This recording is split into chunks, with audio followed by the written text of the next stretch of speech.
আসাম দিয়ে পুজো দিতে পুজো দিতে এসেছি। আমার মেয়ে 12 বছর হলো, খালি মা বাবা ডাকতে পারে, কথা কোনো মানে আপনার আমি যেরকম কথা বলি সেই কথাটাও বলতে পারে না, মানে সব কিছুই বুঝে আস্তে আস্তে বলে। ওই ওই ইসেতে আমি আসছি মার আমার মেয়ের মাকে মানসিক মানসিক করে করতে দিয়েছি। এসছেন। ঠিক আছে, মেয়ের নাম বলুন। শর্মিষ্ঠা সরকার। আচ্ছা, নিয়ে আসি।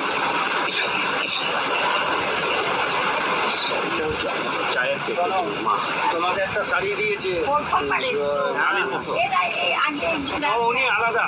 উনি তোমাকে একটা আলাদা। শাড়ি। আমি আসাম কোকরাঝার আসাম দিয়ে পুজো দিতে পুজো এসছেন। দিতে এসেছি। আমার মেয়ে 12 বছর হলো, খালি মা বাবা ডাকতে পারে, কথা কোনো মানে আপনার আমি যেরকম কথা বলি সেই কথাটাও বলতে পারে না, মানে সব কিছুই বুঝে আস্তে আস্তে বলে। ওই ওই ইসেতে আমি আসছি মার আমার মেয়ের মাকে মানসিক মানসিক করে করতে দিয়েছি। এসছেন। ঠিক আছে, মেয়ের নাম বলুন। শর্মিষ্ঠা সরকার। আচ্ছা, নিয়ে আসি। চায়ের পেটে মা তোমাকে একটা শাড়ি দিয়েছে। প্রথমবার এসছো। আমি প্রথম। এরা এই আগে একজন ও, আছে। উনি আলাদা। উনি তোমাকে একটা আলাদা। শাড়ি।